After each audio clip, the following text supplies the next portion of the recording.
What is up, everybody, and welcome back to another episode of 305 Takes. We are here with another Football Friday, one of the last few that we have before we lose football for the rest of the year. And we're excited to get to this one. Me and Angel got a jam-packed show for you as we head into this last week of the NFL season as we enter Week 18. Uh, let's get right to it, Angel. So before we get started, obviously we recorded Monday before the Monday Night Football game. So we wanted to send our deepest condolences to Damar Hamlin.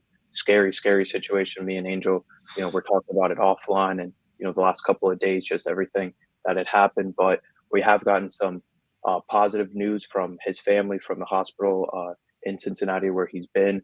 The latest reports have been really, really positive as he's no longer needing breathing machine to actually, breathe and stuff. So, the signs are looking uh, better and better each day as it's passed. And, you know, we're all very, very, very thankful for that as, he was on a lot of people's minds, especially people that were watching the game or, people that follow the NFL or just sports in general, because that was a very, very, very scary scene that took place during that Buffalo Bills Cincinnati game. So we wanted to start off the show with that.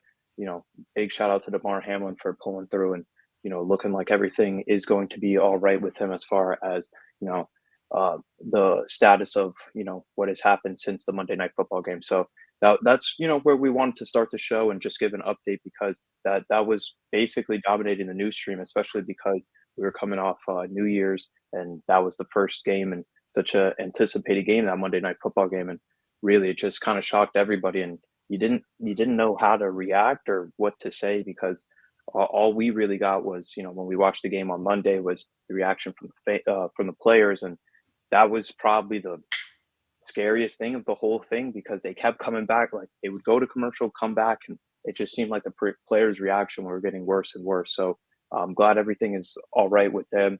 We'll get to what the NFL's decision was to go ahead and cancel the remainder of that game and what that'll mean for the playoff implications. But obviously, the most important thing as we move forward is the health of Damar Hamlin. So we're glad to see that things are getting better.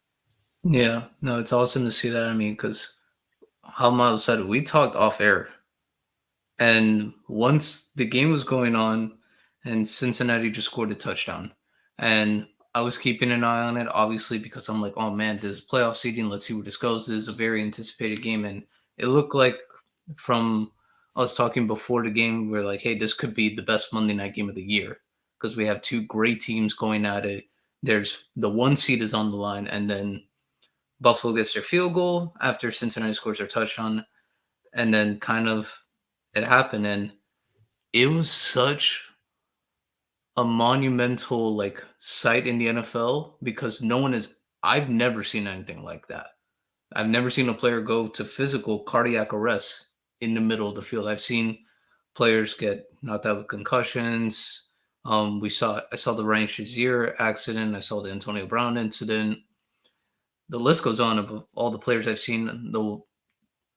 That one was probably the scariest one to me since the I forgot his name. I remember he played for Seattle, and they played against Dallas, and Heath knocked him out when I think it was on a punt return. He knocked him out. I think he was trying to go make the tackle, and and I just saw the guy lie down. He played like a receiver a couple of times. I forgot his name, but that was probably the scare.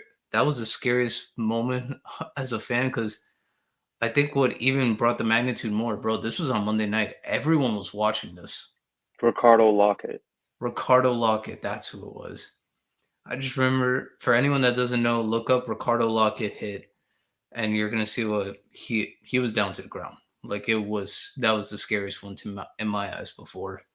But it's great to see that now Damar Hamlin he is well. He's talking at the moment. He did FaceTime several of his teammates and the Buffalo Bills locker room. So that is great news to hear. And I'm pretty sure now the Buffalo Bills can go into their game on Sunday against the New England Patriots more at ease. They don't have to have them worry so much about Damar Hamlin, even though he'll still be in the back of their heads. They know, hey, he's talking now, he's breathing, he's communicating, and it looks like he's getting more progressively better every day, which is it's a great sign. And all the generous people that made donations out to his GoFundMe from 2020 for a toy drive, and it was great to see. The only thing I do want to talk about that toy drive. Did you see the list of like donations of notable people? No, I didn't see the list of names down. So you had Tom Brady, 10,000. Russell Wilson and Sierra, 10,000. Robert Kraft, 18,000. The Washington Commanders, 6,000. Okay. I mean, they could have not donated, so whatever. Yeah, At least they put something in there, and yeah, like you said, I wanted to read what the Bills put out today with per the physicians at UCMC, DeMar's breathing tube was removed overnight. He continues to progress remarkably in his recovery. His neurological function remains intact, and he has been able to talk to his family and care team. And that was earlier today at about 10 a.m. This morning. And like you said with the Bills, because that was, as we started getting a couple days out and the NFL was wondering what they should do with the game, I was, interested like what the long term effect would have on this Bills team, a team that, clearly has, playoff hopes and wants to, go all the way in this sport. So uh, Josh Allen actually, when they met with the media, I believe it was on Thursday that they finally met with the media. Um, he said that he spoke with Damar Hamlin's father, and he said his dad said the first thing he asked is Damar asked is who won the game, and Josh was like, as a teammate, you love hearing that, and it wasn't poor me, it was how my teammates are. So it could be a rallying call for the Bills, as I'm sure they've had a lot of uncomfortable moments since then, and to hear the progress is going well for their teammate and their brother in the locker room should be a huge boost, and hopefully they can use it as, a way to honestly run the table and get there because that yeah, would be an amazing story if they get to the Super Bowl after this. yep. I Considering, mean, this could be like you said. This could jumpstart a run towards that Super Bowl aspiration that they have. Because last year they easily could have gone. Well, they easily could have after that game with the Chiefs. I think they probably would have played Cincinnati just as well, Kansas City, if not won that game. And who knows, maybe they would have had a better chance to beat the Rams than the Bengals did. So this could be that jumpstart because always at the end of the year, you're looking for that extra push to get you there. And for the Bills, this could be it, knowing that DeMar is there. I'm pretty sure he's not going to play again this year, even if they make it to the Super Bowl. As much as DeMar might want to play, his teammates are going to say, "No, you could be at this game, but you'll be on the sideline. You won't be suited up, but we will want you there as moral support." So I am happy for DeMar. His health is the most important thing because when something like that happens, the last important thing is a game. Because we know we played competitive sports for a long time, and we do it for the love of the game. But some of the best moments you have playing the game are hanging out with your teammates. yeah, Because that camaraderie. yeah, I remember playing baseball. I loved all the stories in the dugouts, all the games we would play, make fun of each other at practice, play games, do whatever we can. I mean, that's always, to me, the beauty of sports. Yeah, and that's why it was, that's why you could tell how much it meant to the Bills players, during that Monday night game. Because, even guys that were on the offensive side that probably don't have, too many interactions with Damar on a regular basis were clearly shaken up. Josh Allen was even after they had announced that, there was going to be a 5 minute warm up, he was just sitting on the bench Mm. looking absolutely shell shocked. Like there was no way that they were going to be able to, be in the right space or any of that to go ahead and even think about continuing that game because that's an actual brother to them, and especially for football it's 18 weeks now, and that includes the bye week, and that doesn't include off OTAs and training camp and all that stuff that leads up to the actual season, preseason games. So you're with these guys a lot, Yep. and you have hours of practice, team rides, and look at the Bills. The Bills, they've gone to Detroit this year because their stadium got snowed in.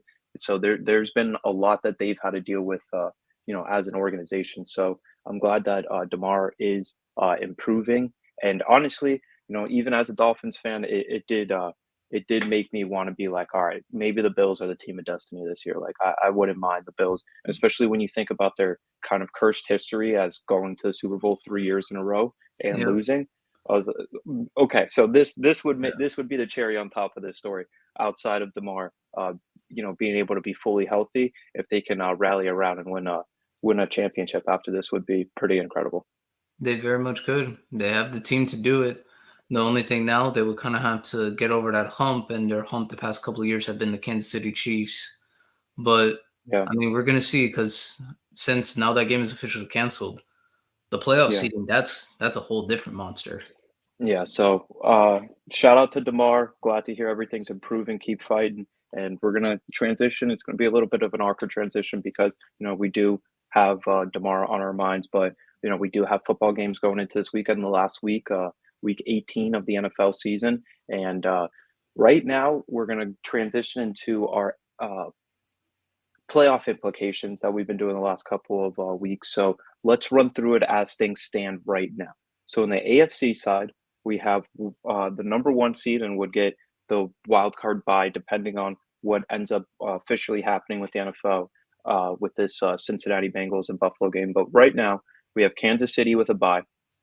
The 5-4 matchup would be the Chargers at Jacksonville. The 3-6 matchup would be Baltimore going to Cincinnati. The 2-7 matchup would be the New England Patriots going to Buffalo. And most of the teams have clinched. The Bills clinched their division. The Chiefs won the AFC West. The Bengals won the AFC North. The Ravens have clinched the playoff spot, and the Chargers have clinched the playoff spot. So there are, some things that are up for grab as Jacksonville will either clinch the AFC South with a winner or tie against Tennessee this weekend, or they can still get into the playoffs if Miami loses, New England loses, and Pittsburgh loses. They'll just be the last team left. Tennessee only shot at making it, which I don't think is going to be a strong possibility, but you never know with the fight and Mike variables. But Tennessee's only chance would be to win the AFC South with a win against Jacksonville, which will be a game being played tomorrow at 8:15. So we'll see, we'll have our answer for the AFC South Championship there. The New England Patriots clinch a playoff berth with just a flat out win, or same as Jacksonville, if all the rest of the teams lose. If Miami loses, Pittsburgh loses, and Jacksonville lose, then they still clinch a playoff spot. My Miami Dolphins, they need a win and a New England loss to Buffalo. And then the Pittsburgh Steelers shot would be if the Pittsburgh Steelers clinch a playoff spot, it would be with a win, a Dolphins loss, and a Patriots loss. So what is standing out to you right now as where we stand right now with this AFC playoff seeding, Angel? What really stands out to me is kind of like just knowing that the game is canceled from Monday night, how the seeding is gonna go. And for anyone that didn't know, today they had a vote on where the AFC Championship game will be played. That's really where the implications are at. And then so they did approve. And I'm even gonna read this out because what's significant about this is that not only are those games for the last wild card spot on the line, it's also for the one seed. So here are the outcomes for the for my bad, the AFC Championship game to be on a neutral site. The Chiefs need to win. Buffalo needs to win. Baltimore wins. The AFC Championship game will be on the neutral site. If Kansas City, Buffalo, and Cincinnati all win this weekend, the championship game will be on the neutral site. If the Raiders, the Patriots, and Baltimore win, the championship game will be on the neutral site. And if the Raiders, the Patriots, and Cincinnati win, the AFC Championship game will most likely be on a neutral site. So for anyone that doesn't know, if you look up Tom Pelissero on Twitter, he does have a graphic that shows where the AFC Championship game will be played. There is right now 50% chance that the AFC Championship game will be on a neutral site and 25% chance that 25% chance that the AFC Championship game will either be in Kansas City or in Buffalo. And that's if Kansas City and Buffalo meet in the AFC Championship game. If it's a Kansas City and Cincinnati that meet in the AFC Championship game, there is a very, very good chance that Kansas City will host the AFC Championship game. And there's only one scenario where it would be a neutral But site. how is that possible? Because didn't It Cincinnati beat Kansas City this year? They did, but like the ones where it shows that Cincinnati is the 3 seed. Huh. If they remain the 3 seed, that's how it will go. So Hmm. it's a whole different thing for anyone. Check out Tom Pelissero on that tweet. But what I would say I love mainly about the AFC side, I do like all the matchups of the quarterbacks we have because it's potential. If it stays right now, Lamar Jackson versus Joe Burrow, that could definitely happen Well, we'll see if Lamar actually plays if he football plays again. because Lamar hasn't practiced since the injury. But yeah, that would be a thing, and that matchup also has consequences because if the Ravens win this week, it'll be a tie for the AFC North, And it'll come and down to a coin flip to see who hosts the for game. who gets to host a game that for the first matchup of the playoffs. So that'll be interesting. But I mean, I think the Ravens are kind of at a crossroads. I mean, if I'm Lamar, I don't see why I would come back. Yeah, I mean, because he could suffer an injury, a career-threatening injury, and Or he could just play bad, and that'll be the last taste people get before he goes into free agency. yep, and that could definitely hurt his contracts. So there is that. The other matchup to see maybe potentially Trevor Lawrence versus Justin Herbert. I love that matchup. That would be a cool one. Yeah, That it's I love the quarterback matchups that we could get from the AFC side because it's a lot of great young quarterbacks that could meet for the first time in the playoffs, and who knows, this might be the start of what 10 years of these guys meeting each other in the playoffs. yeah, because you look at that side of the division, you have Justin Herbert, you have Trevor Lawrence, who's now coming into his own with, an actual head coach and not Urban Meyer. You have Patrick Mahomes, who we've already seen his playoff magic. You have Josh Allen. We've seen Joe Burrow already lead a team to the Super Bowl. So there, and that's even without mentioning Lamar. That's without mentioning Tua. So and that's without even, I mean, you might even make an argument for Kenny Pickett in the next couple of years, depending on how his career shapes out and, some of the game winning drives he's led the Steelers with and kept them in this playoff hunt. So, yeah, the AFC side definitely, I think, is one of the most interesting ones that we have, especially long term, because if I'm one of these quarterbacks, I'm like, damn, man, we all have to be in the same division. Like all the old quarterbacks got to be in the NFC. It's all got to be Tom Brady's and Russell Wilson's and Aaron Rodgers in the NFC. We don't get any of these old geezers over here. But um, That's the yeah, beauty of it. But like you said, it also sucks because some of them, who knows if they are on a magical ride to that Super Bowl, but they meet one of the other great quarterbacks and it falls short. yeah, and I mean, even look at the Bills last year with the game with Patrick Mahomes getting eliminated because they left what 11 seconds on the clock. Yeah, like Uh, 13, 15 yeah, seconds. and so if you look at PFF, they have they've mapped up a bunch of scenarios with the games being played this weekend. So they have in the AFC the most likely games to happen on Wild Card. They have Ravens at Bengals is a 68% chance of happening Wild Card weekend, and Chargers at Jaguars is 56%. So the like we just said, if Lamar is healthy, those are two pretty big prime time matchups between young ascending quarterbacks. And if I'm the NFL, I'm like, oh, this is gravy. Like pretty Yeah, much any way that this shakes out, I'm going to have good matchups. It's going to be intrigue between both teams, and even games like Ravens at Bengals would be the third time it's happened this season. But I honestly like those matchups because I feel like it's so hard to beat a team multiple times in a season. Like you look at the divisional standings every year, and you'll see matchups like the Steelers beating the Steelers beating the Bengals to start off the year. Like it's hard to beat any of these teams twice. And now that you have a third matchup, it's like, all right, we have all this data. We know how the game's going to be played, but we have to be pretty much perfect because now not only if it's the playoffs, but these guys know how to capitalize on some of the things that we don't do as well. that's a fact. I mean, it definitely could be there. And then if we transition over to the NFC side, there are some potential matchups that I feel that could be very good. Yeah, Um, so let me run through the playoff clinching scenarios for the NFC side. So we start off. We don't have any of the seedings really confirmed yet on the NFC side. So for Philadelphia, who's 13-3, they play the New York Giants this weekend, and they clinch home field advantage throughout the NFC playoffs with a win or a Dallas loss plus a San Francisco loss. Philadelphia clinches the NFC East with a win or a Dallas loss. So there's scenarios where they get the 1 seed, or there's scenarios where they get the NFC East and don't get the 1 seed, but they need to win to clinch either one of those scenarios. San Francisco 49ers, they clinch home field advantage through the NFC playoffs with a win plus Philly's loss. So most likely, San Francisco, looking at a 2 seed, could get all the way up to a 1 seed with a win, and the Giants upsetting Philadelphia on this last weekend.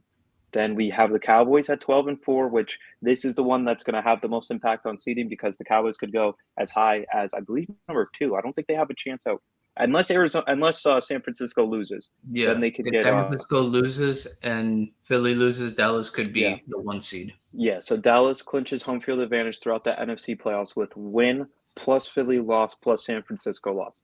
However, they could just win the NFC East and go with, and that all that takes is a win plus Philly loss. So that's definitely realistic. Then we go down to Seattle, who will clinch a playoff berth with a win and a Green Bay loss. So they need both of those things to happen. Green Bay just has to win. They just have to beat the Detroit Lions.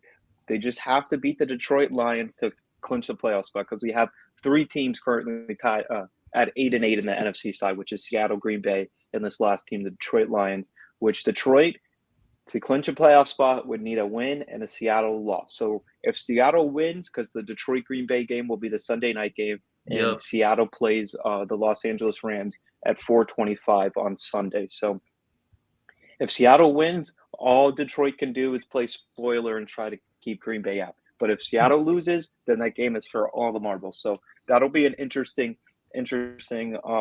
way to end our NFL regular season viewing experience, and really high intense games, because I think the Rams still.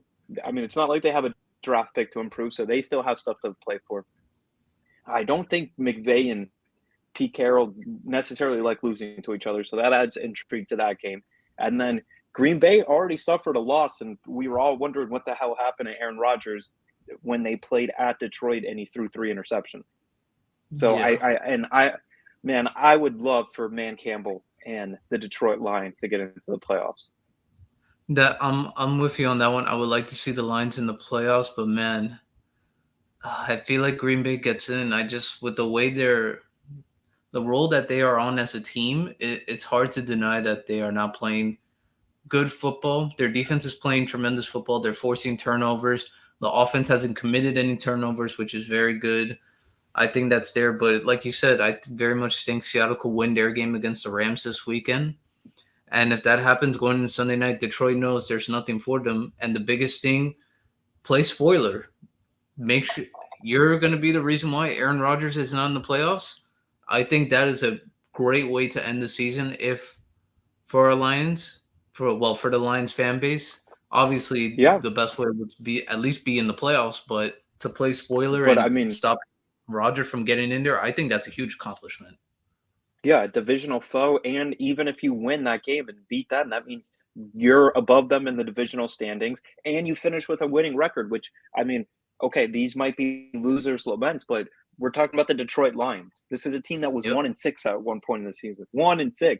So for them to even be in the conversation is incredible, and that's why that would be the team I would want. Even though them going against Philly, I know they played earlier in the season. I don't like that matchup, but still, I mean, as a Lions fan, it would probably be Oh, incredible to well, see them it come wouldn't be go that into the bad because playoffs. Philly is a little bit banged up.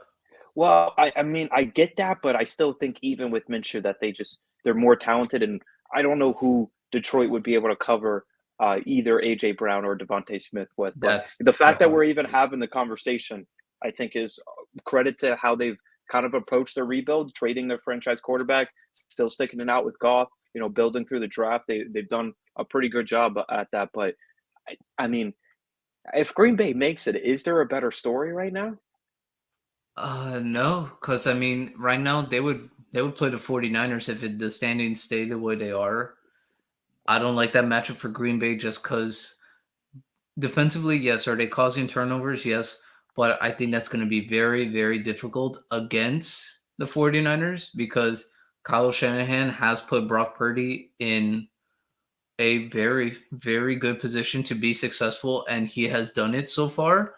And he takes risk, and they've been working out for him. So I can't say they're not on a roll. And for But I the think the Packers, I feel biggest like difference would be I think the biggest difference would be that all the pressure's on San Francisco now. yeah, Like, Green it Bay's would been be in survival mode for the last, what, 3, 4 weeks? So now they're already like, we've gotten through the tough part, like, let's just keep doing what we're doing. Now yeah. you have the Mr. Irrelevant trying to win a home playoff game and his first ever playoff action against the two-time MVP, the 2 Oh, well, back-to-back MVP. Yeah, yeah, 2-time back-to-back. Because I was yeah, about to say, I think Aaron has 4? I think he has 4 MVPs. yeah. Yeah, just the two-time back-to-back is, the point I was trying to emphasize, but yeah, because usually those games are or not usually, but you last season we had the game at Green Bay or at Lambeau, and I The mean, pressure was on the we Packers. the pressure is on the Packers, and we saw, it looked like Rodgers was kinda trying to force feed the ball to Davante Adams, and, now that scenario's not really there, and, we've had the drama with him, and does he trust these rookie receivers? Yeah. Does he has the relationship actually built, or do they just need to win games? So now he's like, "Whatever, I'll do whatever it takes to win games," and low key, is that the best thing to happen to this Packers organization this season? It probably could, because I mean, look at the development now of Christian Watson. Ever since that Dallas Cowboys game, it's been nothing but skyrocket for Christian Watson. Romeo Yeah, Dobbs is now getting back into the mix. Robert Tunyon has been making a couple of plays, and now they're really trying to implement that running game now with Aaron Jones, AJ Dillon. I'm like, this Packers offense could be better than what they are. It's been taking them a long time to get it solved. That would be one. The other thing I would like to see personally, I people this is mainly for comedic reasons because we all know how usually the season ends for this team. But I wouldn't mind if Dallas bumps up to the 2 seed and you see Philly play Tampa. I wouldn't mind that because then Philadelphia could kind of get like a revenge from last year from being basically humiliated by Tampa in Tampa. yeah, yeah, but it would be back to Tampa again. It'll be back to Tampa, but this time it's like, hey, you have a much better team now. Your quarterback is much more developed. Devontae Smith he's not your number one, but he's a very good number two right now. And your number one is, I'm pretty sure he could beat almost every corner on that team. And your defense is better than what they were last year. Now James Bradbury, Darius Slade are having much better years than they did last year. Your defensive line is good. So I could see that happening for them. I feel like that would be a big confidence boost. And then for Dallas to be the 2 seed, if Dallas is a 2 seed and let's say Aaron Rodgers is a 7 seed, the Holy Ghost returns back to Dallas. Yeah, that would be interesting, and especially when you have Mike McCarthy and how that game already played out this year at Lambeau, with those 2 teams, it would be interesting, but I don't know if I'm Philly, would I rather have that, or would I rather just try to get that bye and try to get a little bit more healthy Obviously, the before. Yeah, obviously the bye would happen, but I wouldn't be too mad if I'm them. If I get the 5 seed and then next thing you know, you play Tampa, and if Dallas ends up with the 2 seed, they play Rodgers. And from the history has told us, if Aaron Rodgers sees the Cowboys, it's kind of like if they go into the fourth quarter with at least a one score difference, I think I know who's going to win the game. yeah, and so if we go back to PFF's, playoff scenarios, they have Giants at Vikings as an 84% chance of happening And on we wild talked about card that week. several times. That we feel like that could be still be a good game. That was a matchup we just saw a couple weeks ago, and it came down to one of the most historic kicks in Vikings history for them to beat Daniel Jones and company. Cowboys at Buccaneers is 81% because they do have so they have it at 81% chance that the Eagles will win the NFC East and a 19% chance that the Cowboys will. So that's why Cowboys at Bucks has happened 81% in their simulations. And then they have Packers at 49ers 39% of Yeah. the time. It's going to be hard for Philly to lose this week because I'm pretty sure the Giants are resting their starters. And I mean, I have no problem with that. The Giants know they're not going to move anywhere up in the standings or move down because they beat the Packers, so they automatically have the tiebreaker if they finish with the same record.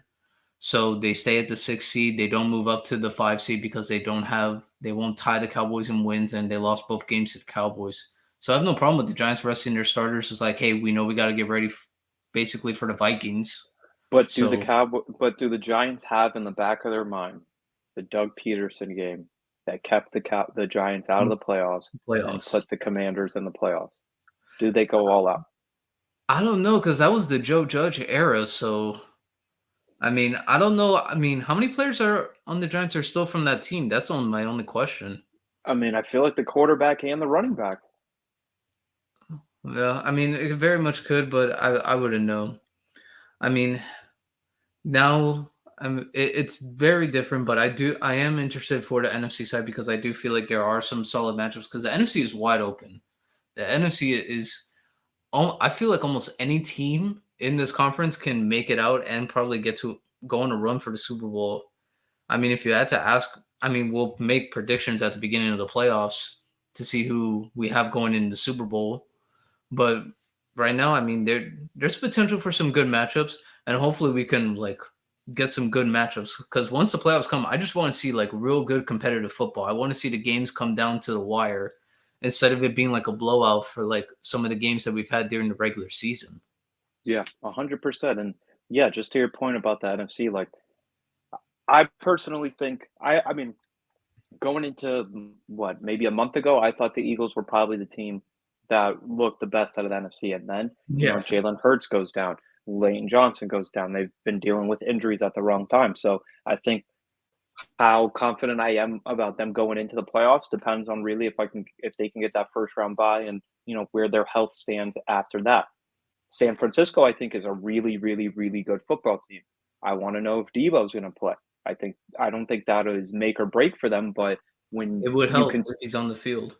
yeah, definitely would help. And when you consider the fact that they have Mr. Irrelevant, and it's no disrespect to him, it's just he was drafted in the seventh round for a reason, and I kind of want to know like okay, we saw him come back against the Las Vegas Raiders, which okay, I think that's something that he needed to check. Like, all right, I'm not just a guy that only can play with the lead, and when we don't have the lead, I just kind of fall apart or the offense doesn't move as well. But is there a rookie mistake? Is there a rookie collapse that happens? Do we see him kind of like, oh, this is why he was drafted in the seventh round? We haven't seen any of those things happen yet, so I want to see him in a playoff environment. Then you look at the 3 seed currently, the Minnesota Vikings. I personally have no faith in them. But I I mean, think you're not the only one. if you're looking at it on paper, there's definitely arguments that you can make as for why you would have faith because Justin Jefferson, I think, is the number one receiver we have in the entire NFL. So does he just go for 200 yards in a playoff game? Very And much could. certainly it wouldn't blow my mind if that happened. Does Kirk Cousins throw 4 interceptions in a playoff game? Wouldn't blow my mind either. So that's what I'm saying. The Vikings are in a tough spot. You look at the Buccaneers. I mean, we've been bashing on them for weeks, but I also said, I mean, if they play Dallas, They have a better chance of winning. They have a much. That's why I was like I said, for Tampa, my worst fear is that you play Philadelphia. My best scenario is Dallas because Dallas does tend to get a lot of flags, and I mean, for you what? can't ask me to make a prediction in a Tampa Dallas playoff game. Like you can't ask me like that. It breaks my brain even thinking about it. What about prop bets? That I'm fine with, but I can't give you an outcome. An outcome is beyond me. Because Because man, like I'm really gonna take a bet. I'm gonna bet against Tom Brady at home in a playoff game, I mean, some people did when they played the Titans, but no, the Titans were on the roll, and the Patriots were like barely and squeaking by. I'm really expecting Mike McCarthy to go on the road and win a playoff game after I saw what happened last year at home. Yeah, I know all the penalties, and then blaming the refs for your mistakes. Where I'm like, Yeah, bro, did you not watch the game? yeah. So don't ask me to make a prediction in that game. It already breaks my brain. And then I think I mean, Seattle has fallen off, and I don't think that their defense is going to help them in any of these playoff games. But I do think they are explosive on offense.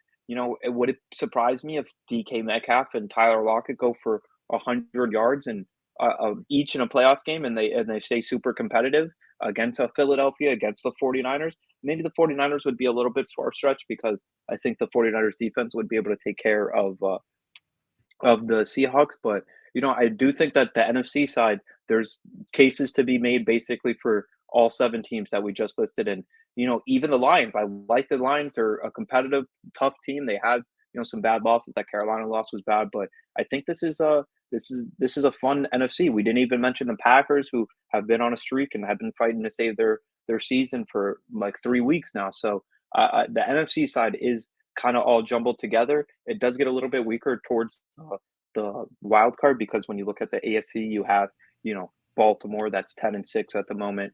You have Miami trying to fight in, and we've seen what they've done on offense. The Patriots are 8-8, which, alright, their defense has been really strong for the last month, but do we have any confidence in their, offense? And then the 5th seed is the Los Angeles Chargers with Justin Herbert. Yeah. Man, it's definitely going to be fun. I'm definitely excited for the playoffs. But like we said before, we do have we got to get there first. We got to see how the games turn out. I'm excited because we even now have Saturday football.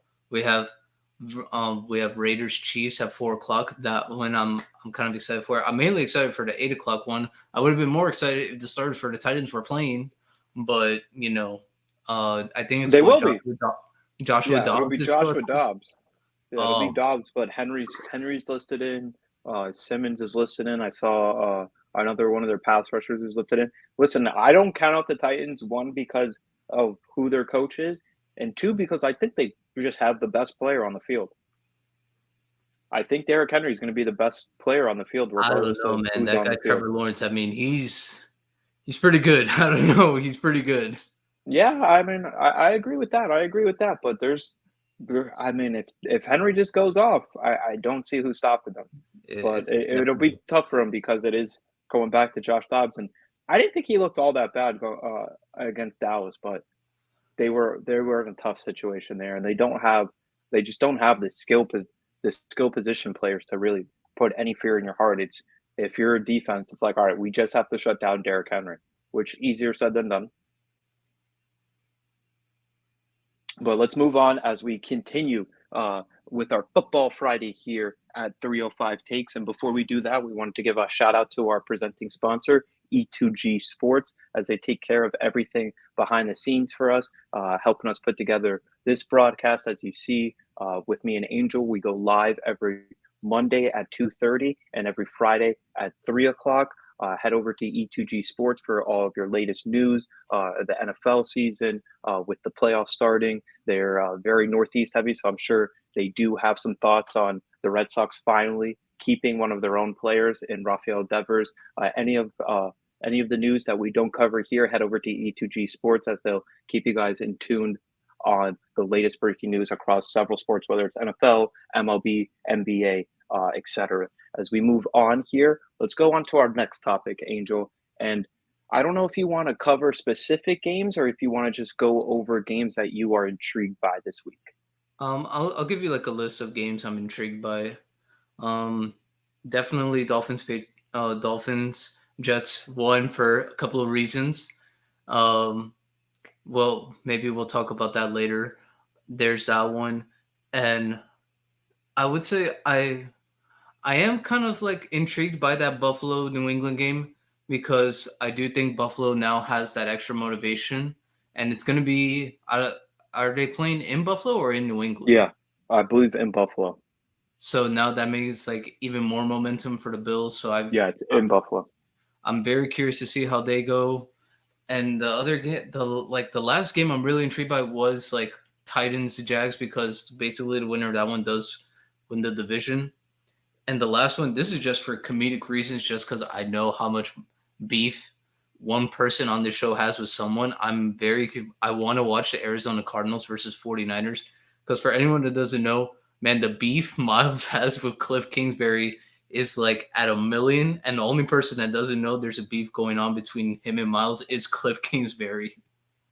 Yeah, Cliff, my arch nemesis in the NFL at the moment. But I don't know. Out of all these games, I think I think Patriots Bills will be intriguing because even before we got the scary situation on Monday, what is the Bills' motivation factor going into this? Because even if they lose the game, obviously, like the seeding stuff and outside of that, even if they lose the game, I think their most likely scenario would be to play the Patriots again. Yeah, So in Buffalo. Yeah, so, is there a reason to kinda show things? I think it might just be to get the offense in a groove because the offense just simply has not looked good for the past month. I mean, we could be honest. Josh Allen has missed some throws. They've been running the ball a little bit more, but it hasn't been that much effective. Stephon Diggs, he hasn't been like I would say his numbers haven't had been great over the past like couple of weeks. So I do think for the Bills is more of like getting their mojo going into the playoffs because you want to go into the playoffs playing your best football.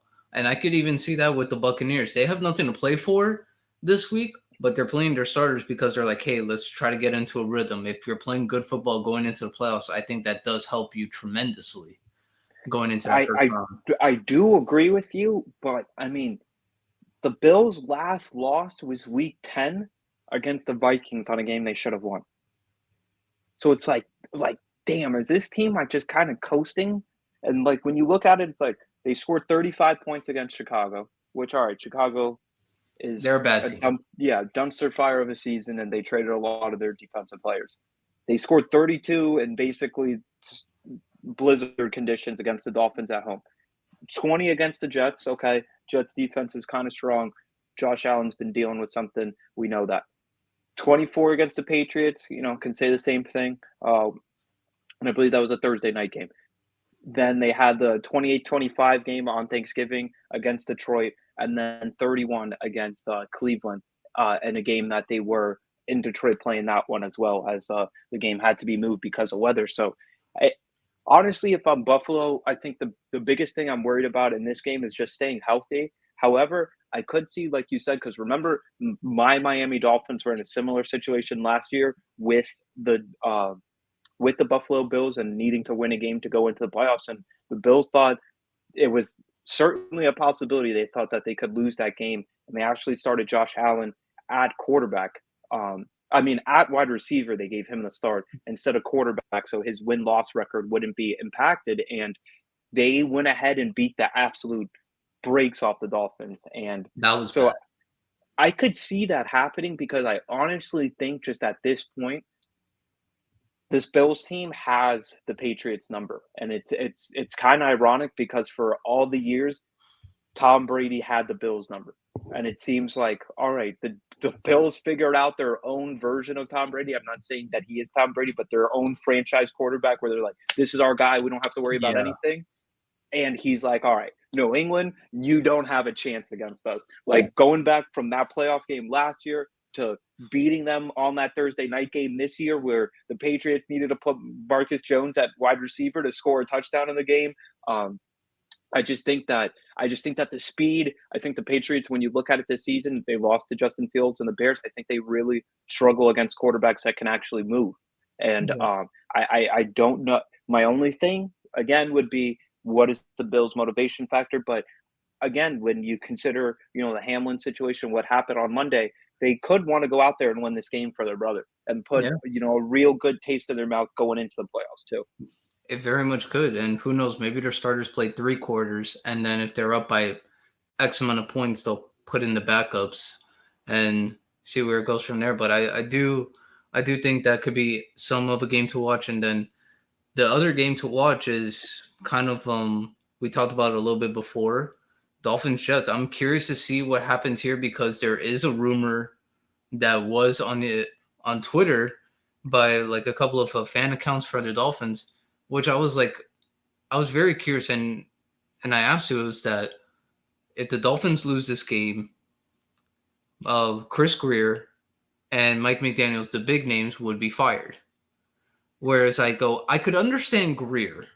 That I can understand because can you say he's the best team builder? I don't think he is the best team builder. But then Mike McDaniels, I think he's actually done a really good job. It's just I can't blame him for the cards that he was dealt with as a coach. So for me, I just find it highly unlikely that the Dolphins would fire McDaniel, especially considering his rookie year, and that I think the offense did everything really he could have envisioned or asked for, and the defense has been kind of the kind of the position where you look at and like, all right, I definitely could see them making moves there, bringing in a new defensive coordinator. But I mean, you mentioned Greer not being like the best team, but I think he's built a pretty solid team. I mean, there are misses like when you look through the draft, but I think that's how you're going to be with pretty much any GM. Yeah, no, there's just there to me, there's been a lot of like misses in the draft. That's my only thing. It's just once you have more misses in the draft and you have to make trades to build a better team, that's where I'm like, all right, where's your actual team building aspect like really getting stronger? That's just how I view it. I mean, because if you look, this is some of the guys he's drafted. The probably the best draft he had was the 2021 draft, where Oh yeah, their first three picks were Waddle, Jalen Phillips, Javon Holland. Eichenberg was drafted after that. It's been, up I and would down. say, yeah, we're still kind of figuring out if Eichenberg's a long term solution. Hunter Long, tight end, drafted after that, could be the replacement for another one of his draft picks in Mike Gesicki.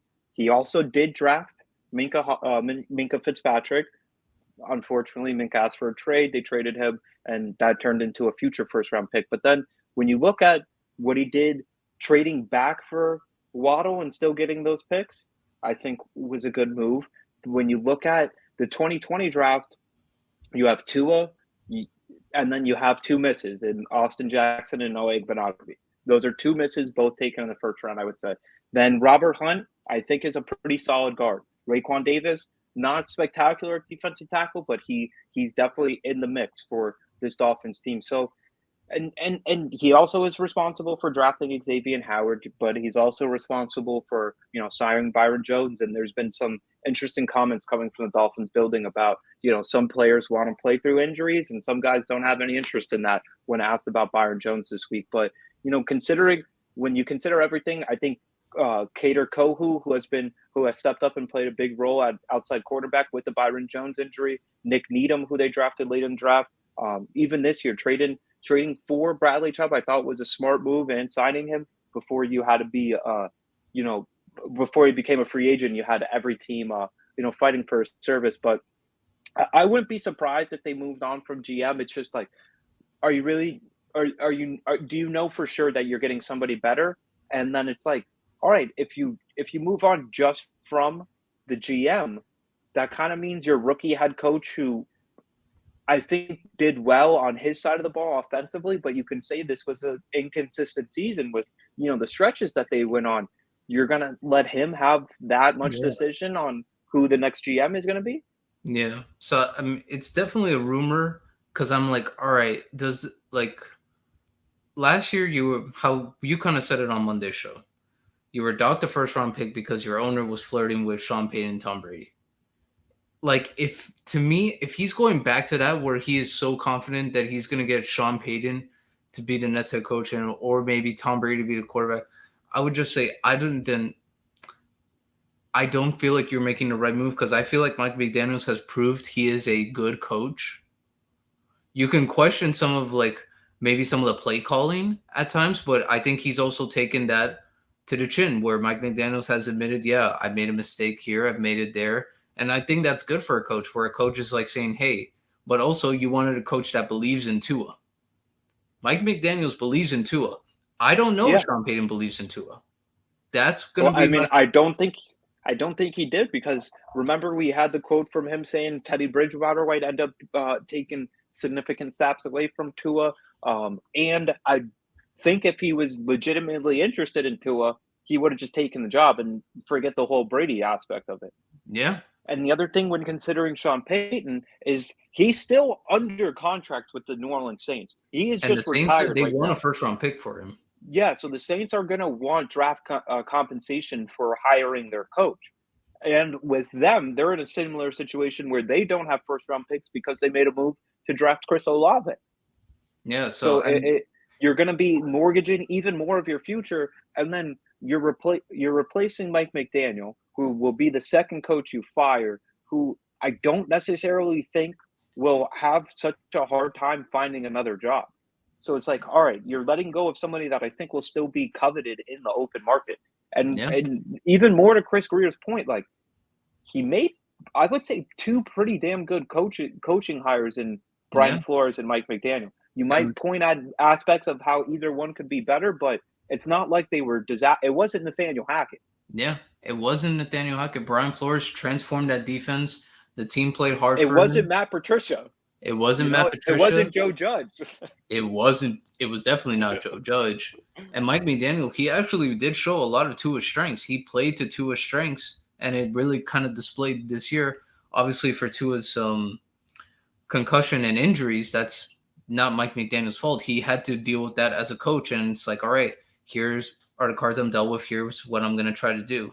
So I feel like Mike McDaniel hasn't done anything to lose his job. That rumor out there, if that somehow becomes true, I think this is just a mess I of think it would be more likely he leaves for another organization than him being fired, which would be insane. yeah, which is like why I thought he was like I Yeah. thought once the Mike McDaniel hire, I would question it at first, but then once I like saw him actually coach throughout the season, I was like, hey, I think they did made a great job. But I mean, we'll definitely see because this is essentially it's a must win. It's a must win game. You need to beat the Jets. Maybe This is the the third Bills year in a take care row, of the bro. Patriots, and then the Dolphins are in the playoffs. The only bad thing that Yeah. happens, they said, if the Dolphins lose and miss the playoffs. So obviously, if they lose, they Yeah, miss the playoffs. So and it's not going to be the most fun game as Joe Flacco versus Skylar Thompson isn't a matchup I think really any no of one us expected. would have ever guessed or expected. And I think if you just put together four different names, Skylar Thompson, Joe Flacco, I don't think you would come up with a quarterback matchup out of those just four names. But you know, I think it's an important game for both coaches because I think it'll be kind of embarrassing for Mike McDaniel to finish under 500 considering what they've looked like through points of the season. And I, I personally wouldn't let him go, but I think there might be buzz about should Robert Saleh keep his job if the Jets lose this game. You know, I think they're going to have a long conversation and kind of see what went wrong with the whole Zach Wilson situation. Why were we at a point that we had to rely on Mike White with broken ribs starting last week in a game we kind of needed for the playoffs? Yeah, Why is Joe Flacco still realistically an option for us at this point in his career? Like he should have been the guy got that holds fired. a clipboard and gives advice to Mike White and Zach Wilson. He shouldn't be a guy. And then like the thing that actually like doesn't make sense to me is remember the Thursday night game with Zach Wilson and they started that Shredler kid and we were recording with or they didn't start him, but they took Zach Yeah, Wilson out and they later let that on. and we were recording with Moises and I was like, yo, I keep hearing all this stuff about the Shredler kid and he might take snaps away, but no mention of him. It's Joe Flacco is going to be our starter, and Zach Wilson is the backup. But the last thing I heard about Zach Wilson is that he was demoted, which I've never heard said about a quarterback. He was Yeah, demoted, like he won't be active anymore. And it, now, next it's thing we it's turn around, weird. it is a really really weird situation. But I do think that that is an interesting game for both coaches and kind of for both organizations because me and you have talked about how we've been very impressed with how the Jets have built this team and kind of the young talent that they have and what can they use from this game to build on to go into next season and then for the Dolphins like you just had to watch them on the right week, and you could have been like, I don't see how this team's losing a game. They're going straight to the Super Bowl. Their offense is so explosive. Who even cares if the defense can stop anybody? And then it's like, what happened to that team? Yeah, you could just watch you could watch the 49ers game and you could watch the Lions game. You could watch those two and they're both two different tail ends of storylines. So it's definitely up there. I do think there are some good games to watch. Obviously, it's the last week, but mainly the games to watch people are the ones that do impact the playoffs, especially seeding wise and if that team can win. But I do think we have some good games. And then obviously before we even come back on Monday, we're even going to be talking about the national title game. And also, well, the biggest thing, and I think Miles is looking forward to it, uh, coaches that are being, well, parted Yeah, ways. Parted ways. yeah. We'll have Black Monday coming up after the conclusion of this season. So I'm sure there'll be some announcements probably Sunday night because some of these games are played on Saturday. There definitely will be some news as we wake up on Monday before we hop on at 2:30 to record. We'll definitely have some news or at least some implications that guys might be let go from their current positions. But we just want to give a thank you to you guys for listening to us all throughout this NFL regular season. This was our first over here at E2G and our first time really recording live, as previously we would record on Zoom or another recording service to go ahead and edit it and do it live. So apologies for anything that we messed up on live, any names or any stats or years that we incorrectly said live, as we're trying to figure it out for the first time. And we just appreciate everybody listening to us and giving us a chance throughout this NFL season. Hopefully, we helped you win some money on the best bets that we used to do, gave you some good fantasy advice, maybe gave you some things to consider as far as matchups going into the week. We like to do little things like that. We're not over here trying to discover the wheel or anything or tell you, this is what formation Dolphins line up in Yeah. 80% of the time. So when you see this, it's going to be a touchdown. But, just some little things and, add to the entertainment that is football. And, we appreciate everybody listening. We appreciate E2G for giving us the opportunity to cover the NFL for them on a regular basis throughout this season. Yep. I mean, we're very thankful for it. And no, we just finished Unfortunately, our first regular season. Our first regular yeah, season. We're going to continue through the playoffs. We're just going to be talking about like mainly our yeah, the reactions. matchups just yeah, the matchups just shrink. We don't have as many teams playing. We don't have as many Yeah. storylines. So We're it's going going to to be be boom, boom, boom. Yeah. We're even going to talk about parlays, maybe parlays you guys might want to try to do in terms of sports betting, like saying, hey, I really like this matchup with these two teams. And maybe if you could parlay this with that, I feel like you can probably optimize your dollars if you want to go big in your betting, or if you want to stay safe, you can always do single games, just like how we say, and we'll give you our best input. Maybe you guys are more into point spread, money line, well, who knows? But we're definitely going to be excited because on Monday we are going to be start talking about the playoffs, and soon we'll be giving you guys more basketball content because we have our hometown team, the Miami Heat, who are in a bit of a struggle right now that we don't like to talk about, but we will Yeah, eventually get not yet, there. not yet. Can't put all my focus on that yet because they are a frustrating team at the moment. So it'll be fun going from one frustrating team in the Miami Dolphins to another frustrating local team in the Miami Heat and covering them throughout the rest of their regular season. But yeah, definitely. And everybody enjoy these Week 18 matchups. Shout out to Damar Hamlin. Hope everything continues to get better and we keep getting more positive news this weekend and as we move into next week.